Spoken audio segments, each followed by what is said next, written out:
Previously on Balls. Kaizer Motaung Jr. Much more to this bloke. No, much more to this bloke than meets the eye. No, he's son of the great Kaizer, great footballer and cricketer in his own right. A man who shook us all up with his retirement speech this week. Certainly Jessica was crying throughout. Obviously, we love Kaizer Chiefs. Kaizer Motaung Jr. Great night last night for Kaizer Chiefs. Yet again, 9 in a row. How does it feel? Hi, Neal. Just first and foremost, thank you very much for the opportunity to be on today, and hi to all the listeners. No, I think it feels amazing. I think everyone is sharing the right spirit. This is I think things champions are made of. From last year, coming off such a good season, to the rocky start we had this season, to now 9 wins in a row. Unbelievable, absolutely amazing, and I think that's the real stuff made of champions. Yeah, real stuff of champions. And even better than that, watching that at Polokwane last night, thinking to myself sometimes, coming as Joe Cran does from an English background, here we've got a Soweto giant playing in Polokwane. How can you move up there? By half-time, that stadium was mobbed and the crowd noise was brilliant, and you would have been proud to boss that game out all over the world and say to people, this is South African football. Kaizer Chiefs against, a real contender, a great game of football, and even the big handbags at dawn at the end with all the players in a melee. It had everything that a football game should have, I thought, last night. I think it did, because also looking at South African football in time now, people are talking about game attendance, and I think yesterday was a great example of what the people can do. Also, a great example of the football in the country, because it was two great teams, lashed out end-to-end stuff. I think also with the great support from the fans. I mean, the fans didn't just come in the numbers. They had the volumes. They were loud. They were supporting. And this is what people have been saying is you're missing. But if you look at last night, it was great. Like you say, it could have been shown. It could have been a Manchester City against Chelsea. It could have been a Man United against Arsenal. It was an awesome game, and I think it was a great advertisement for football as a whole. Yeah, I thought it was great. I think obviously you're 32. Everyone knows that once you hit 30 as a professional footballer, you're going to have to start considering when to hang your boots up, that kind of thing. Kaizer, I listened to your farewell speech. I know that there were people upset that it was an emotional one. You quoted the Bible. You quoted a few things that I thought were fascinating. Yep. Did you think at any point towards the end of your career about maybe going to play on loan somewhere else, or trying just to finish your career at a club not as prestigious as Kaizer Chiefs, or was that impossible for you?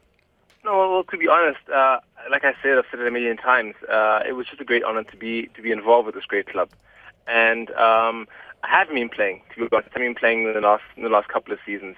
Nowhere near the amount of time I want to be, because I also wanted to add value. And I mean, those kind of thoughts did come across. You think, no, listen, because you love football so much, it's all about playing. You want to go somewhere and show people what you can do. At the same time, you have a family, you have a future to think of. You have to understand that football won't be there forever. So in my case, it was the same. The love and passion I had for the team was, leaps and bounds anything else. And I didn't see myself giving that same commitment with another football team. So I think it was the right thing to do. It would have been an injustice to go to a different team and not have my full heart in it. So I thought it was the right thing to do at the right time. No, I agree with you. I think it was the right time to go. Kaizer Chiefs romping away at the top of the league. But I want to just take you back very briefly to an incident that probably you only know about because I've told you since. About the time, I reckon it must have been about around 98, 97. Yeah. What was your final year at Harrow? I think the last year it was 98. No, I think on the 99 I was back here. Yes, I was back here. 1997, 98. I was working on the Sunday Mirror. I went to Lord's for a press conference, had a quick look in at the Harrow-Eton game, which is a bit like King Edward School's playing St Stithians, I guess, at cricket. Yes. Only much bigger because it's playing at the Wanderers, it's playing at Lord's, a couple of hundred people in there. It's a game that's been going for 100 years. And I popped in because I used to work with a guy called Richard Compton, son of the famous Dennis Compton at the Daily News in Durban. Patrick, his brother, now is the cricket writer at the Mercury. And there was Nick Compton playing, and I was quite chuffed with that. Nick had come over. He moved from Durban to Harrow, opening the batting. And then I looked at the scorecard for this traditional 100-year-old game of cricket, all these posh British people with their plum and custard ties. and there's Kaizer Motaung opening the batting with Nick Compton. Yeah, And it was everyone crazy. else is impervious to this. They don't understand. And because I grew up in South Africa, my formative years were Yeah. here. I looked at this and I swear I got goosebumps. I said, Kaizer Motaung, well, we know who that is. And all the other guys that, in this press conference go, what do you mean? What? I said, have you heard of Kaizer Chiefs, Lucas Radebe? And they said, yeah. Well, that's Kaizer Motaung's son. And then we all wrote about it. I actually wrote a piece, I think, for sportinglife.com, Sunday Mirror, a few places, just explaining that you were the son of probably South Africa's greatest footballer. Yes. And that you were opening the batting for Harrow, which was to me a staggering thing to happen in the late 90s. What happened to your cricket career? How good were you, Kaizer? Well, to be honest, like you said, I mean, cricket for me. Cricket has always been a great passion. I've always loved cricket. It was more just obviously through school sports, but to have been able to be involved in such a match, which is so steeped in tradition. I mean, Eton and Harrow, the two great prestigious schools in England, but the rivalry is also, it's like, in football, Pirates and Chiefs, huge derbies. But like, for me personally, it was a great honor. I remember even for that game, I actually had the year before, I'd also made the first team cricket, and we had gone to Lords for the same game, but it was rained out. Yeah. And it was like, it was like the worst thing that could ever happen. It was like, everyone had built up to that game. It was unbelievable. Yeah. Next year was the year that you had reminded me of. Yeah. And actually, for that game, both my parents flew over. It was something that I was very, very, very proud of. On the day itself, I didn't actually have the best of innings. I think on that day I got a duck, which is actually which is not the best memory to have. But in terms of cricket, I've loved it. How many tons did you get? Can you remember how many tons you got? Did you get tons? What did you average? In England, I think it was 1, 2. I think, Yeah. but in South Africa, I don't remember. But for me, it was an honor to play with people like Nick you said, Nick Compton. He, for me, as a fellow South African at the time, he was younger than me at the time, and the amount of talent that he had then, it was unbelievable. He was born to be a star, and once he got his eye in, you will never get him out.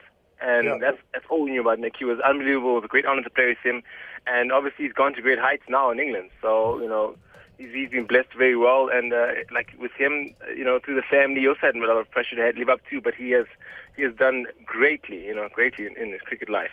But for me, this year, I mean, when I was here playing cricket here, it was more of a love, and I did a small provincial tournament at about age of 15.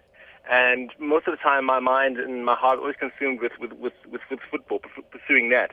Cricket was more through school, but just a love and a big interest I've always had. Yeah.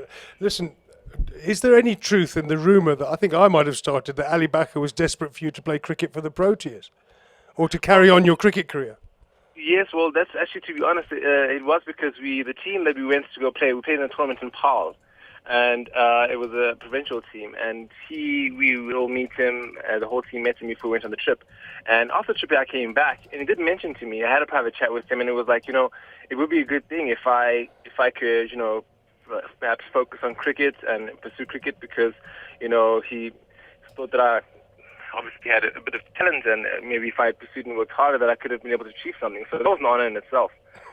So that actually did happen, yeah. I just love that story, mate. I love the fact that so many talented footballers can also play tennis, cricket, golf. I bet you're good at golf as well. Do you play any golf? I love golf, and that's something now that I'm going to be making sure. It's actually for my son. When my son could stand, the first thing I put in his hand was a little golf club. So that's something that I also pursue. And also on that, I look at people like Graham Smith. I grew up, he went to Cairns, and I was at St. John's. And throughout my whole sporting school career, we used to always compete in every sport, whether it was cricket or any other sport. You'd always be my direct opponent. And I grew up always having these great challenges playing with him. He's always, the great batsman at Cairns and the great Graham Smith, and he has gone on to great heights to captain the Proteas. And I have a chat with him from time to time, and also that's also a great honor. Yeah, I mean, look at what he's done. I think he captained South Africa in England at 22 and scored more runs than any South African in history. I was there on that tour, and it was painful for any Englishman to watch. There's a great tradition in this country, with people playing more than one sport. Is there? What will you do now? I'm always interested when Julian Dix at West Ham gave up football and then tried to play professional golf, or regularly a South African. Actually played in the US Open as an amateur. Nigel Mansell, the Formula One driver.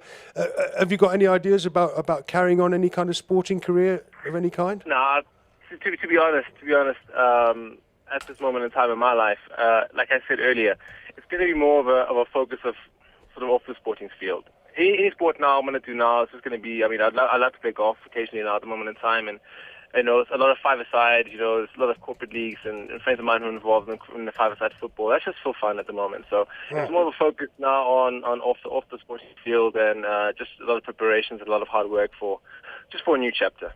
And your new chapter, will that continue to revolve around the family business, around Kaizer Chiefs?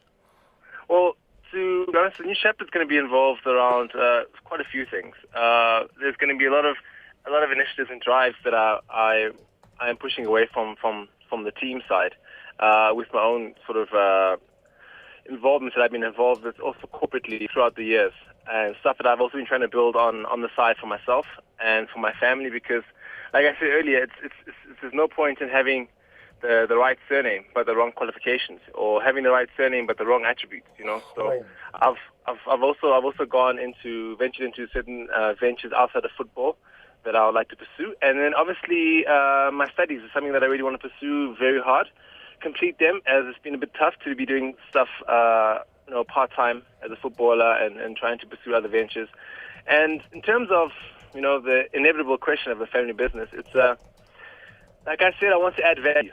And to be able to add value, you have to have knowledge. You have to have something that you can bring back. And that is something that I am going to be working on at the moment in time. I just don't want to be like the people would expect that, okay, Kaizer student is going to be sitting on this seat, on that seat.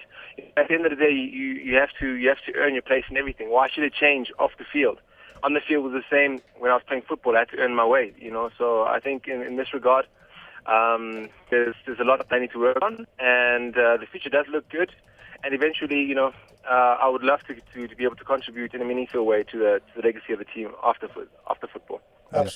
Comfort Keswell, my producer. Go on, Comfort. Kaizer, one of our listeners on Twitter wants to know, which team do you support in England? Okay. Oh, no, awesome. That's the easy one. I am a Gunner, a Gooner through and through. That's what we like to hear. Comfort's a Man City fan, okay? We don't argue very much. We just punch each other a few times when Arsenal go top of the league. I want to make it clear at this point, I did not ask Kaizer Motaung Jr. on the show just because he's a Gooner. In fact, weren't you actually at Chelsea around the same time as Dave Besant's boy, Nicky? Weren't you on the Chelsea Academy at one point? Lucky enough, another sort of honor that I got was David Ellery, my housemaster, sort of set up the trial for me to get a trial off at I think it was under 19s at Chelsea. Yes. And at the time of the reserve side, there were players like John Terry and quite other few who, for me, it was just a great opportunity to be in the mix, and they were already signed for the first team. And it was a very short stint though, because it was just at the moment I took that time when I was in our summer holidays, and I took the trial, stayed for a couple of months, but then schooling and also being a South African, nothing materialized at that time because I couldn't sign, and I had to focus on my schooling. Yeah, I know, I can imagine, mate. It is difficult. I mean, when you look at the players that come in and out of clubs like Chelsea, Man United, Arsenal, obviously Man City are just foreigners, but yeah, there's a lot of good stuff going in the academies. Just mention that name again for me. You just mentioned the name David Ellery, one of the great British referees, been a housemaster at Harrow for ages, and one of the few public schools where soccer takes its place because of David Ellery. What influence did David Ellery, the ex-referee and great football legend, have on you at Harrow? Oh, massive. I think if you had to speak to anybody who was in the Drury's house, or I think anybody in Harrow as a whole, would tell you his house was always full of excellence.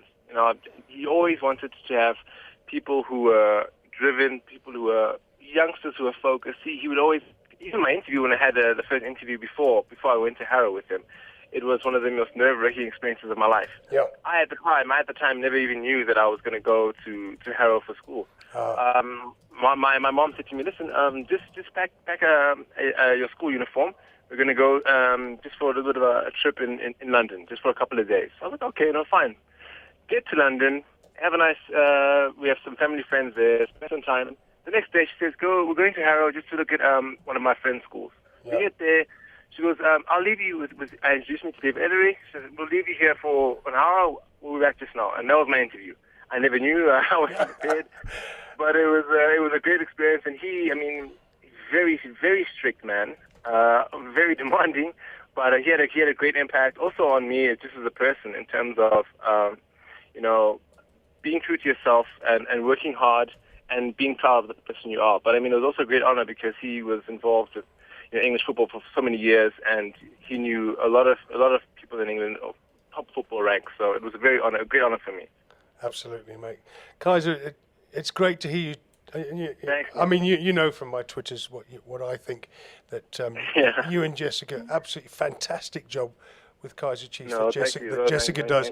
And I want to say once more, watching Chiefs last night, you suddenly realise the value of South African football. We've had a bad Chan, we've had a lot of stick about PSL, and then suddenly I'm watching there last night, and I'm getting tweets from all over the world, and I'm sitting there and I'm watching, I'm thinking, I would be proud to put Kaizer Chiefs last night with their full stadium and their players and their coach and your whole team out there as a global brand, and that's what is important to South Africa, and for that the whole Motaung family can stand up and take a bow. No, listen, those are some great words, but I think that, like you say, there's so many people who are involved in bringing that to fruition, and I think you mentioned also on our coach, on our players. You look at what Stuart Baxter has done with the team, with the mentality, with our style of play, with the character now that he's instilled in the players. You look at how that's translated into the fans, like you say, coming to the game to support. They can obviously see something that's been done right, and it's just a great honor to be associated with something like this. Yeah. And it's just it's a great journey to be on, and all the praise and glory must go to them though, because the coach and the players, the ones in the field, they're the ones doing the jobs, they're the ones putting the smiles on the people's faces. So all the credits and praise must go to them. Great stuff. Appreciate your time. Kaizer, I'm going to watch very closely what happens to you. I want you to tell me if anything unusual happens or anything exciting. I will. I definitely will. And I wish your boy all the best of luck as well. I know that he started school this weekend, and we know how difficult that can be. That's a full-time job, mate. Yeah, it can be. But thank you very much for the opportunity. And Kaizer, thank you to all the listeners, and I wish them all the best. Go on, Kaizer, one last one. As a Pirates fan, I'd like to say good luck on Kev. Hope you go all the way, but not so good in the PSL. All the way to win it. Not all the way to the final. Yeah, no, all the way to win it, but I hope you don't do so well in the PSL. And on that jinx, we'll probably win both of them. Brilliant. Shot. All right, Kaizer, good luck, mate. Stay in touch. Thank you very much. God bless. Cheers, man. Cheers, Kaizer. Visual Radio. Radio like you've never seen it before. Balls.co.za